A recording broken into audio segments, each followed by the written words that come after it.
I have to start this video off by first giving a shout out to our friends over at CNBC Make It for featuring my fiance and I on Millennial Money, or more specifically, Millennial Mortgage. CNBC Make It is a super cool channel on YouTube that I'm personally subscribed to, where they talk about things like Mr. Wonderful from Shark Tank giving you money tips to why Crocs are so successful today. On Millennial Money, they featured millennials who make anywhere from $36,000 all the way up to $1.6 million a year. Thank you so much, Jessica, Alicia, Kathleen, and the whole CNBC Make It team for featuring my fiance and I on Millennial Mortgage. Other things that I talk about on my channel have to do with my experiences, both personally as well as financially, and I was on YouTube the other day and I found this really interesting video that CNBC Make It posted regarding our student debt. How US student loans became a $1.6 trillion crisis. One of my previous videos had to do with student loans, and that video has been probably the most successful video on my channel, with over 7,000 views at this point of time. With the passing of the CARES Act that happened back in February or March or whenever it was, student loan interest went down to zero. Before we begin, I thought I'd put on my university hat, repping my university that I went to. Just kidding, I didn't go to Monsters University. It's just one of my favorite Pixar movies, so I'll just wear this hat since we're talking about going to college. Also, I wanted to introduce Baby Yoda. If you don't smash the like button for the video, at least smash it for this little guy right here. Millions of Americans have one thing in common: a crippling amount of student debt. As of 2012, Americans owed over $1 trillion in student debt. And as of June 2020, that total surpassed $1.6 trillion. Wow. So this clip right here says over $1 trillion in student loan debt as of 2012. That was 8 years ago. I was still in college. And now in 2020, we've amassed a debt collectively of $1.6 trillion for student debt. And here's the thing. It's like the average amount is $30,000, but that doesn't account for, or that does account for, how many people actually take out loans, as well as people who go on to get master's degrees or even doctorate degrees, or are doctors, lawyers, all that, business school even. So that is a lot of student debt. One survey found that 21% of borrowers had delayed getting married, 26% had pushed back having kids, and 36% had put off buying a home. So that is true. I mean, me and my fiance, like, we don't have kids yet. So we're part of this population called DINK, which is double income, no kids, which, you know, we're most likely gonna get kids in the future. We're gonna, make kids in the future. We also just bought a house. So we didn't buy a house right out of college. We obviously had to save up. She didn't have student loans. I had student loans, so I wasn't in the position to buy a house either. Getting married, like, we were supposed to get married this year, but obviously right now with what's going on, our scheduled appointment for the ceremony at the courthouse got canceled, and we have to, figure that out too. Today, college graduates earn 80% more than those with just a high school diploma. College is more expensive and more important than ever before. And that dichotomy is putting students in a difficult situation. Do they risk going into crippling debt at the beginning of their adult lives in the hope that their investment turns into a career and financial stability? So it does give a amount where if you have a college degree, you're 80% more likely, or you make 80% more than someone who doesn't have a college degree. I've met a good amount of people in my life who don't have a college degree. They were pretty bad at school, like in high school, and they're making more than me. Between mid-March and June of 2020, over 42.6 million Americans filed for unemployment. And as of February, the U.S. economy officially entered an economic recession. See, that's the crazy thing. It's like when I was back in high school, 10 years ago I graduated, that was literally at the bottom of that recession, the Great Recession. And I couldn't even imagine trying to find a job back then. Obviously, we're seeing a few people out here right now, very struggling because they've been laid off, furloughed, each and of that, and they're trying to go back to work too. And then I've been seeing repercussions of that. It's like you have employers asking their employees to go back to work, but taking a pay cut. In 1919, an estimated 598,000 students were enrolled in American colleges, almost entirely wealthy white men. In 1944, the GI Bill was signed, giving millions of veterans the chance to go to college for free. That's really good. I mean, thinking back over a century ago now, it's in 1919, it was only just over 500,000 individuals who went to college. And they, like it said in the video just now, all of them were white men.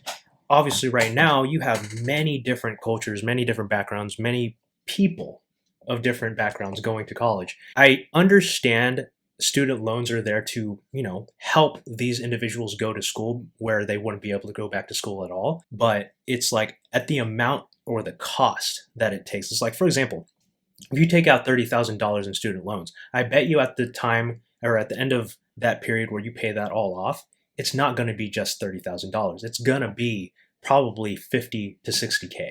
In 1958, the Cold War brought fears that the U.S. was technologically falling behind, prompting Congress to pass the National Defense Education Act, which offered students scholarships and loans to go to college. And just like that, student debt was born. In 1965, John F. Kennedy and Lyndon B. Johnson's War on Poverty paved the way for the Higher Education Act.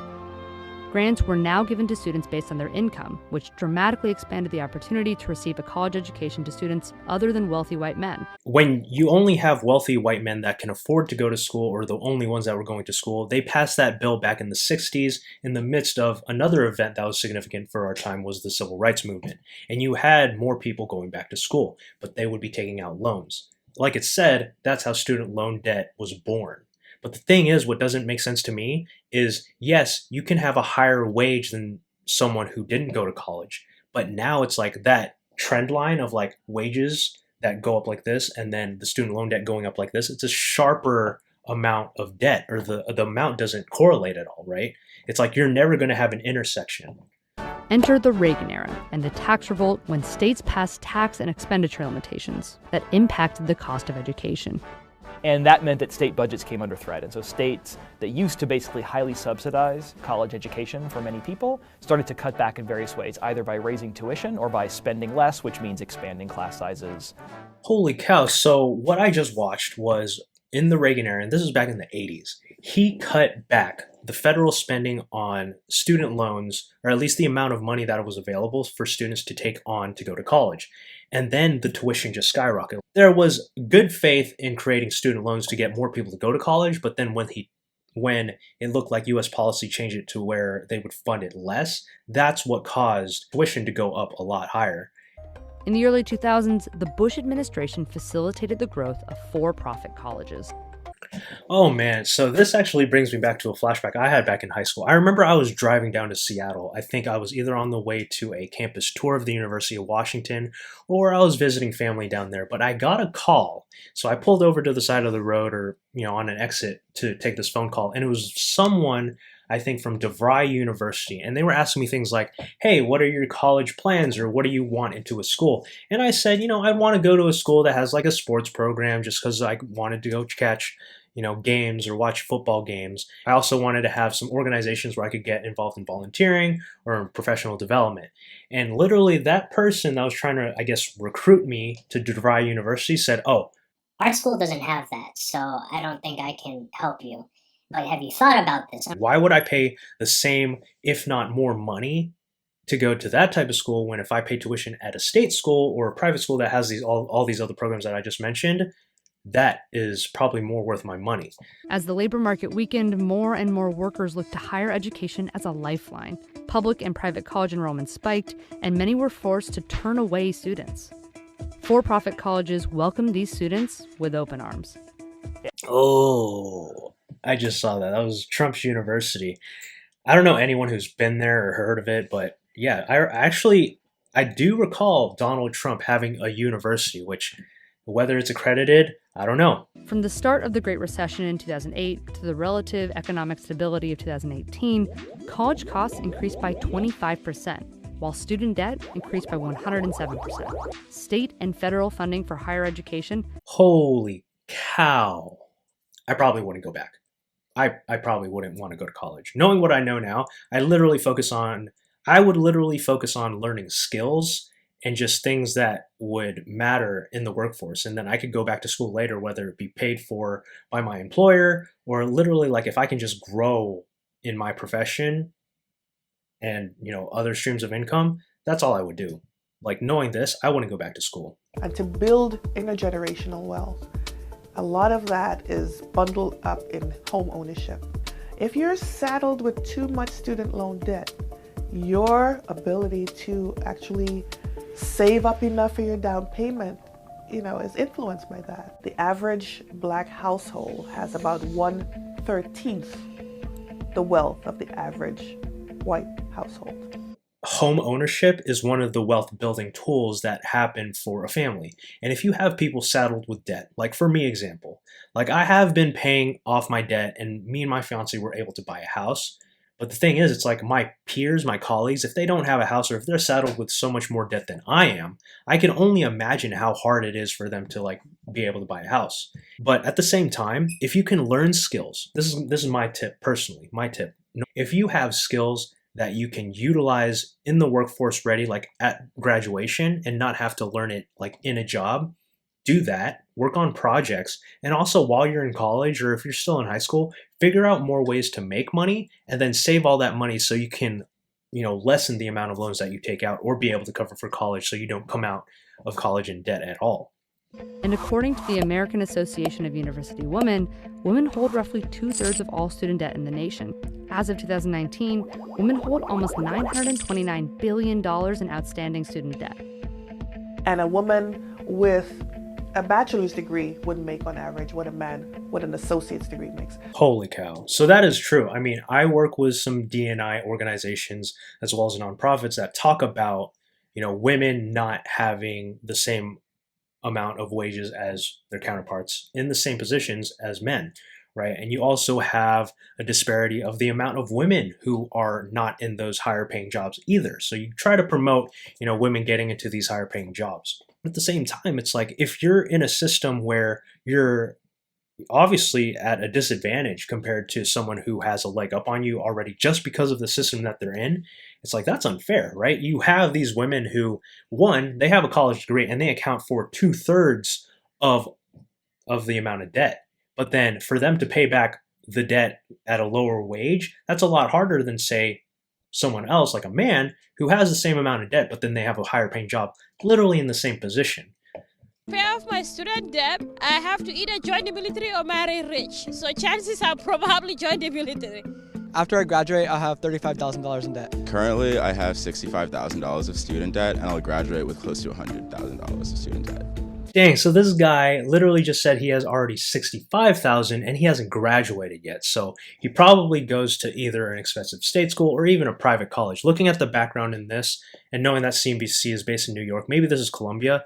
I don't know. I'd have to look it up. Maybe it is actually because I see that statue in the background. And with coronavirus forcing colleges to close their campuses and forcing millions of students to take classes online, students are reevaluating if their new educational experience is worth the cost. See, that's the thing too, especially with what's going on right now. You are going to have to probably take your first semester this fall all online, and you're paying the same amount of money or even more because of tuition, rising costs than someone who actually got to go to college full-time in person with all those people.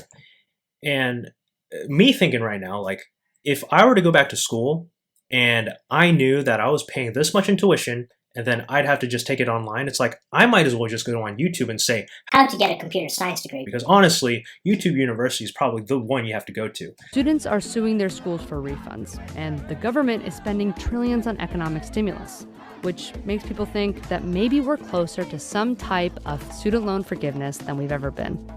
See, the thing with that, it's like student loan forgiveness, I get it. I get people who are in six-figure debt from student loans, like you have doctors, you have lawyers, you probably have even some bachelor students that have six-figure debt.